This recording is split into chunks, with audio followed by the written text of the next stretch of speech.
Então, assim, não, o que eu quero dizer é assim, ó, o resumo, tá? Para a população, que eu acho que é o mais importante. Medicações, tá? A gente não pode ainda polarizar. E a gente tem que ter muito cuidado com o que tem de estudo científico. Doutor, acho que é importante a gente deixar claro para quem está em casa, estamos gravando este programa no dia 26 de maio. Certo. Né? Porque tem muita coisa que você muita coisa que você está falando aqui agora, que o cara pode pegar um trecho específico daqui a uma semana ou duas e já não ser verdade absoluta, ou ter mudado, né? Quer dizer, até porque todos os dias somos bombardeados por informações da mídia e no geral. Oferecimento: Giasse Supermercados, pequenos preços, grandes amigos. E Unesc, formação e inovação para transformar o mundo.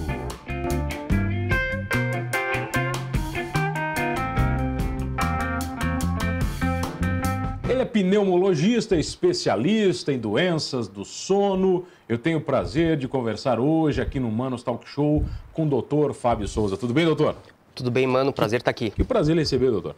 Obrigado pelo convite. Vamos conversar um pouquinho aí de temas tão pertinentes aí, né? Tá, hoje não vamos falar de sono. Hoje não. Não interessa. Sono... O sono, a única coisa importante é que ajuda no sistema imune. Isso é importante. Tem que dormir. Dormir bem. Doutor, você tá na linha de frente da atuação do Covid aqui na região. Desde o começo foi assim? Você esteve envolvido sempre com a pandemia? Desde o começo foi assim. A gente também teve na frente não foi tão intensa assim, mas a de 2009, né? Então tem um know-how prévio aí de 2009, mas agora, desde o início, a gente vem permanecendo aí na linha de frente, sendo até um pouquinho na esfera administrativa, né, pelo Hospital da Unimed. A diretoria também organizou muito bem a parte do Covid lá, como também na linha de frente, tanto no Hospital da Unimed como no Hospital São José. Ou seja, não deveria estar te entrevistando. Não, a gente está numa distância, eu acho que... Estamos seguros ou não? Estamos seguros. Vamos trocar a tua caneca, já que não pode usar caneca. Vamos fazer o seguinte, eu vou trocar aqui, eu vou te dar um álcool gel, pode ser? Acho que é uma boa, posso. Fica à vontade, vamos trocar a caneca por álcool. Você não usa, você não vai, você vai no álcool gel. Tudo bem. O que tem se falado de mentira e de verdade nessa história do Covid, doutor? Eu acho que a gente não pode polarizar muitas coisas. Eu acho que está no momento de grande discussão de se a medicação X funciona ou não, se os testes Y são os melhores. Eu acho que tudo isso é importante discutir, mas sem fervor. Uma bosta, né? Fica aquela coisa meio melada, né? Uma bosta isso aqui, né? Eu acho que nunca, né, a gente fez tanta higienização das mãos, que é extremamente importante. Tem que fazer. Todo mundo sabe, né, que é aqueles 20 segundinhos que a gente já fala que tem que ser uns 60 segundos, né? Porque 20 segundos, daqui a pouco, 20 segundos, deu. Conta 20 segundos mesmo. É 1, 2, 3, né? A higienização plena das mãos, o uso de máscara, a higiene da tosse, né? Realmente tossiu. Não posso botar a mão na boca. O ideal é não colocar a mão na boca, nariz, olho. Então, esse grau de transmissão é difícil, complicado. A gente está se reinventando, né? A gente falou tanto em economia, em trabalho, em saúde. Vamos lá, você estava falando das mentiras, desculpa, eu te interrompi com o álcool gel. As mentiras principais, eu acho que, né, ou discussões principais, eu acho que, porque muitas são incertezas ainda, né? Pegando, a gente já pode dizer, uma grande discussão, né, de tratamento. Então, o tratamento, no início, foi falado muito sobre a hidroxicloroquina como sendo a grande medicação. A gente vê que não é a melhor medicação do mundo, mas em uma situação de trincheira, de guerra, o que tem que se utilizar? Não vai esperar o inimigo atirar antes, né, de começar com uma medicação que não tem grande malefício, apesar de ter alguns trabalhos demonstrando cardiotoxicidade, quer dizer, arritmias. Quando é bem monitorado, até que é tranquilo. Não quero advogar a favor, por exemplo, dessa droga, né? Até porque tem que tomar cuidado. Só que não tem nenhum estudo, nem para essa e nem para outras. Tipo, Remdesivir tem um monte de nome bonito, tá, mano? Remdesivir, tocilizumab, a gente vai plasma convalescente, tipos de tratamentos diferentes com foco no Covid, mas que deveria ser também um nome bonito, estudo randomizado, duplo cego, placebo controlado. O que é isso? Eu quero comparar. Se o tratamento A é melhor do que o B, eu tenho que seguir acompanhando. O que tem desses estudos são estudos retrospectivos, estudos que, assim, vamos ver o que lá atrás, o que o pessoal fez no tratamento do Covid, e a gente vai procurar por prontuário e ver se adiantou. Isso tem muitos vieses, muitos erros metodológicos. Mas você tem anotação, que foi anotado, anotação, que não foi, quer dizer... E aí saiu um estudo grande numa revista bem importante, né, que é o The Lancet, que foi super discutido aí, e isso é tão mutável, né, isso que é interessante, a discussão toda acaba todo mundo crescendo muito com isso, né. E todo mundo tem lido muito, né, na sociedade científica, né, médica e não médica, porque os artigos estão aí, para todo mundo poder ler, eles estão abertos. E com um número de pacientes grandes, tentando fazer, por exemplo, será que o cerne ali da hidroxicloroquina realmente adianta ou não? E aí, por exemplo, nesse estudo particularmente, demonstrou que não teve benefício. E até parece que até aumentou a mortalidade. Só que é um estudo cheio de erros metodológicos, como vários outros que também falam a favor da hidroxicloroquina. Ou seja, em resumo da ópera, hoje a gente não tem uma medicação 100% eficaz. Se a gente pegar o Tamiflu, que no início, em 2009, foi dito como a grande droga, né, do H1N1, depois foi visto que não era bem assim. Ela só não causa... Ela causa mais enjoo, ela não causa, assim, talvez, para efeitos mais significativos. Mas até hoje se vende como um antiviral, grande sucesso. Mas ela não é a melhor droga também, sabe? Diferente de um tratamento antimicrobiano, né? Vou usar o antibiótico para uma infecção bacteriana. Na maioria das vezes, sabe que não tem uma resistência da bactéria, tu usa um antibiótico, resolve o problema de uma pneumonia por bactéria. Né? Então, existem protocolos no mundo, por exemplo, o MD-AID, que é lá de Harvard, ele continua mantendo no protocolo vários tratamentos, apesar de não ter estudos favoráveis da medicação XYZ. Então, ele coloca, eu posso chegar para o paciente e falar assim, olha, tem o termo de consentimento, tem os problemas dessa medicação, do tocilizumab, por exemplo, do remdesivir, do plasma convalescente, do corticoide, da hidroxicloroquina. E aí ele vai ver, dentro do contexto do paciente, o que vai utilizar. Do anticoagulante, né, que foi tão falado, uma doença viral, com acometimento de microvasculatura, com risco de trombose. Ninguém está entendendo nada do que você está falando, Fábio. Eu sei. Agora você acabou com tudo. Então, assim, o que eu quero dizer, assim, o resumo, tá, para a população, que eu acho que é o mais importante. Medicações, tá? A gente não pode ainda polarizar. E a gente tem que ter muito cuidado com o que tem de estudo científico. Doutor, acho que é importante a gente deixar claro para quem está em casa, estamos gravando este programa no dia 26 de maio. Certo. Né? Porque tem muita coisa que você está muita coisa que você está falando aqui agora, o cara pode pegar um trecho específico daqui a uma semana ou duas e já não ser verdade absoluta, ou ter mudado, né? Quer dizer, até porque todos os dias somos bombardeados por informações da mídia e, no geral, né? Não sabemos o que é verdade mais e o que não é. Sem dúvida. Eu imagino, se nós, população, que não entendemos do assunto, estamos assim, vocês médicos como estão? É verdade, é verdade. Eu acho que uma das coisas de ordem prática que mais a gente defendeu foi importante essa união entre os agentes de saúde, tá, para combater a pandemia. E também a população de ficar em casa inicialmente e reduzir o número de contaminados. Tomar um cuidado maior. É claro que agora tem uma abertura muito maior do que lá no início. Saía na rua, né? Lembra-me, mano, assim, no início lá, saía na rua, eu ia para o hospital para casa, somente, e inicialmente morrendo de medo, tá? Medo assim, mesmo, medo mesmo. Com medo. Vários colegas, né? A gente tinha conversado em off aqui, colegas que ligaram e choraram, falando assim... Médicos, né? Então, assim, é claro, dentro de uma incerteza, eu vou atender pacientes com Covid, o risco de transmissão... Então, por exemplo, tem de trabalhos, um paciente pode transmitir para 3, é um risco grande, né, de transmissão. Então, a virulência, o grau de transmissão é muito grande. E aí, a máscara que é melhor, os equipamentos de proteção, né, aquela vestimenta toda, né, que todo mundo já viu, né, em foto, filme ou parece que vestimenta nuclear, né? O cara tá numa guerra nuclear. Sem dúvida. E aí o teu sistema imune tem que estar íntegro também, né? Para tu conseguir vencer a batalha também. Assim como sempre foi na pneumologia, só que agora a gente está vivendo uma pandemia. E uma pandemia com incerteza pelo grau de transmissão. O que a mídia contribuiu e não contribuiu nessa pandemia? Eu acho que contribuiu bastante com ficar em casa. Isso foi importante? Eu acho que foi. Acho que foi bem importante. Eu acho que o grau de transmissão diminuiu bastante, né? De realmente diminuir locais onde tinha grandes conglomerados, da higienização das mãos, da etiqueta da tosse, então, quando se usa antebraço, de uma boa alimentação, boa noite de sono, atividade física, que é sempre o tripé padrão, né, padrão da saúde, né? Eu acho que isso foi bem importante. O que eu acredito que não contribuiu foi quando entra na esfera política. Quando mistura o debate. Aí eu acho que aí realmente perde sai pela tangente do que a gente gostaria, que é focar no tratamento, no melhor tratamento, né, para o paciente. E, claro, para deixar a população de uma certa maneira mais tranquila também, né? Que a gente vai passar por isso, um momento de incertezas, mas já foi pior.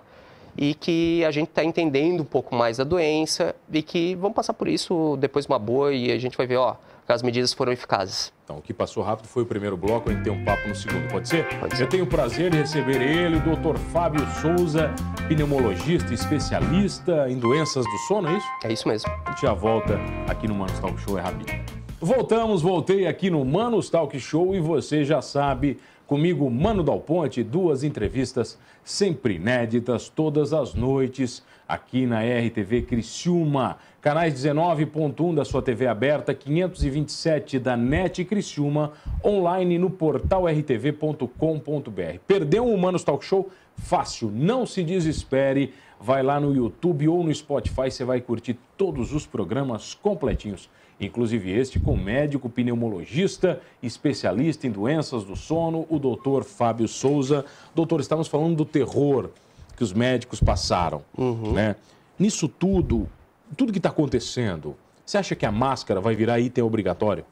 Eu acredito que sim, por um bom tempo. Vamos nos habituar com ela e ela vai acabar fazendo parte da nossa vida? Sem dúvida. Principalmente quem trabalha num contato muito grande. A gente está falando dos fisioterapeutas que têm um contato muito grande, técnicos de enfermagem, enfermeiros, médicos. Mas no nosso dia a dia, né, quem sabe de ir no supermercado, manter um certo distanciamento, o uso de máscara, eu acho que vai ser um arsenal importante no nosso dia a dia por um bom tempo, até que tenha um sistema imune mais íntegro, até que se tenha uma vacina, né, até que a gente passe por essa pandemia de uma maneira mais eficaz. Ô Fábio, no começo eu me lembro que quem saía de máscara era até chacoteado. Sem dúvida. Você lembra? Depois teve aquela história, usa máscara, não usa máscara, agora usa para tudo, não, usa só de vez em quando. É maldito, né, Fábio? É muita informação para nossa cabeça. O mais importante é realmente usar a máscara, né? Se eu estou usando a máscara e aí estou tendo um atendimento, por exemplo, para o paciente, e ele está usando a máscara também, o risco de contaminação já é muito menor. Então, mesmo aquelas mais transparentes? É claro que o tecido em si, né, se ele for um tecido mais fininho, pode passar, mas vamos supor, mesmo com um tecido mais fininho... Ajuda, né? Ele está melhor do que nada, né? E ele estando com uma máscara e eu estando com outra máscara, então o risco de transmissão é muito menor. Claro que pode ter gotículas também no olho, né? Nariz, e aí coça, e aí transmite pela mucosa, mas aí tem vários fatores. Quanto que o grau de virulência, que é o seguinte, quem está contaminado tossiu, eu inalei aquele bicho todo e meu sistema imune não está legal. Quer dizer, aí o vírus começa a replicar, como as outras doenças infecto-contagiosas respiratórias. Funciona assim. Mas se eu estou legal, tem até uma chance do organismo... Tem uma probabilidade grande, né? Agora, por exemplo, por que o do isolamento domiciliar de 14 dias?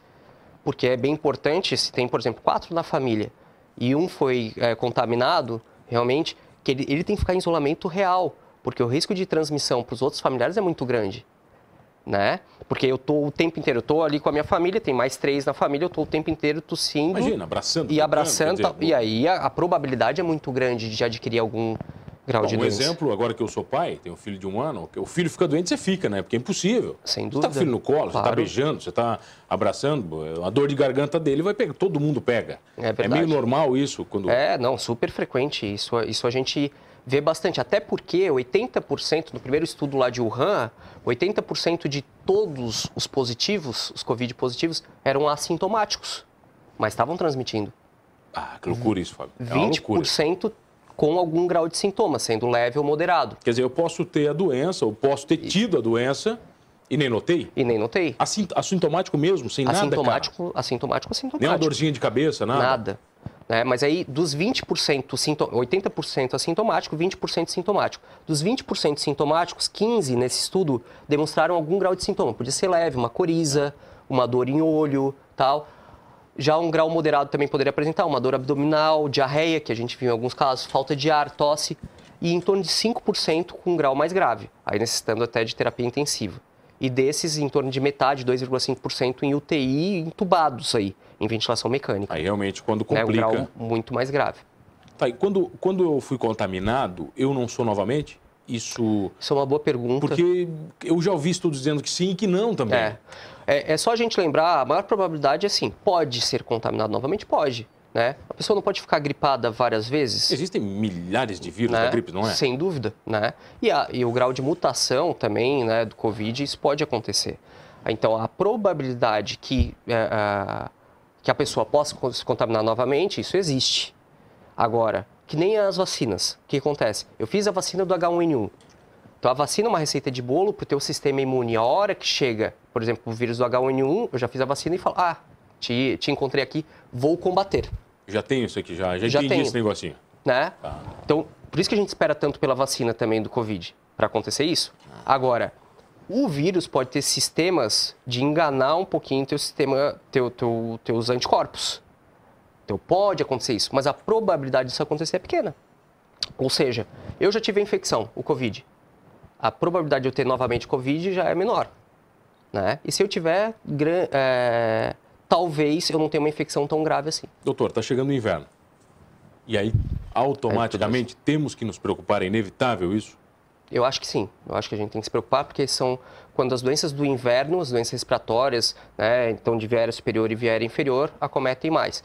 O paciente com asma vai ter mais tosse, vai ter mais falta de ar. Com enfisema, né, os tabagistas... Sereno nunca, né? Pegou sereno... Meu nono falava que é o maior dos perigos do mundo, sereno. E para quem já tem doença respiratória prévia, tem uma sensibilidade do brônquio muito grande, então fecha fácil. Começa a chiar o peito, o apianço, né, que fala. Dá um apianço, pegar sereno, pegar um vento nas costas. Né? Então isso acontece mais. E aí vai se confundir muito os sintomas do Covid realmente com qualquer infecção respiratória ou outra. Uma gripe normal? Uma gripe normal, ou um paciente com DPOC exacerbado, que é o enfisema exacerbado, o tabagista com aquela tosse crônica, né? Então, isso a gente vai ter que distinguir bem. Ainda existem tabagistas? Muito. No mundo de hoje, 2020? Eu acredito até que a Itália, por exemplo, teve uns fatores bem importantes. Uma foi a idade, a outra foi em relação de serem muito tabagistas, né? E a gente vê que as campanhas no Brasil foram, de uma certa maneira, bem eficazes, né? E conseguiram reduzir o índice de tabagismo, mas a gente ainda tem muito para batalhar contra o tabagismo. O tabagismo é um dos grandes males do século e sempre vai ser? Eu acho que obesidade e tabagismo caminham em termos de grandes males, além da depressão, né? Então, o tabagismo é a principal doença que pode causar morte e que pode ser evitável. Entende? Então, de todas as doenças, é a principal doença que pode causar morte e pode ser evitável. Então, só perde com a obesidade? De uma maneira geral, sim. O tabagismo é a principal mesmo. Porque ela acomete o coração, ela tem efeito cardiovascular, então cerebral, pode ter mais risco de AVC, de derrame cerebral, câncer de pulmão, enfisema. Então, aí a lista é enorme, a gama é enorme. Por que as pessoas aceitam tão bem quando alguém morre de infarto? E essa pessoa, a gente até comentava isso, quer dizer, essa pessoa se alimentou mal a vida inteira, teve sobrepeso, né, ou com obesidade mórbida, morreu, a pessoa diz, olha, morreu de infarto. A pessoa parece que aceita melhor isso porque a pessoa morreu de alimentação. É mais normal isso mesmo, Fábio? As doenças cardiovasculares, elas estão sempre entre as primeiras, né, se não sempre, pegando também trauma e doenças cardiovasculares como as primeiras em índices. Mas eu acho que a premissa de evitar tabagismo e ter uma vida mais saudável, a gente tem que pregar isso muito bem. Tanto é que no Covid, a maioria dos trabalhos, a gente viu isso de ordem prática, já teve mais de 40 pacientes com alta da Unimed, por exemplo, a maioria com algum grau de doença pulmonar ou com tabagismo. Quer dizer, tinha alguma relação, tinha alguma relação. Problema. E aí o outro fator, de novo, que é difícil em ventilação mecânica ou uma repercussão clínica ruim, obesidade. Também tinha relação? Também tinha relação. Outro fator, idade com várias comorbidades. Quer dizer, então, diabetes, hipertenso, que não tratava de uma maneira tão regular. A pessoa tem um conjuntinho ali, quer dizer, veio com um conjunto... que a gente vê que se replica. E vê novamente que nos estudos demonstra isso e de ordem prática se demonstra isso. Mas por que ainda somos tão relaxados com a nossa saúde, Fábio? Eu acho que a gente tem que olhar um pouquinho para dentro, né? A gente tem uma estrutura, uma carcaça aqui, e tem que cuidar muito bem dessa carcaça. Só temos essa, né? Então a gente tem que cuidar muito bem dessa carcaça, tem que fazer o negócio acontecer. Doutor, o pessoal te encontra onde? Porque o médico é um problema, né? Você não quer encontrar um médico. Você não quer, o médico diz volte sempre, você não quer voltar para ver o médico. Sim, eu acho que aí entra dentro do check-up, também, né, de uma reavaliação, de ter uma saúde realmente e primar pela saúde, né? Então, acho que o médico também entra nesse contexto, não só na doença, mas na prevenção. Que acho que a gente foca muito na doença e não na prevenção. O que mudou no seu ramo com a telemedicina? Isso é incrível, né? A telemedicina, por exemplo, a gente conseguiu de uma certa maneira, tanto em alguns consultórios, né, que estão usando bastante a telemedicina, para até evitar o contato com o paciente, contato físico. Né? Por exemplo, uma dúvida, é uma rotina de um paciente mesmo com enfisema num grau grave e ele não quer ir até o consultório, a gente consegue atender isso muito bem. A nível hospitalar tem funcionado muito bem, né? A gente conseguiu também colocar a telemedicina no Hospital da Unimed, então teve uma repercussão bem positiva e favorável, até como orientação. Acho que a telemedicina funciona muito como uma orientação, mais do que porque ele perde no exame físico, né? Mas como orientação, sem dúvida. Bom, doutor, obrigado pela presença, prazer lhe receber. Eu que agradeço, estou sempre à disposição. Obrigado pelo carinho. Obrigado a você que está comigo todas as noites. Não esqueça de uma coisa, se cuidando ou não, somos todos humanos. Oferecimento: Giasse Supermercados, pequenos preços, grandes amigos. E Unesc, formação e inovação para transformar o mundo.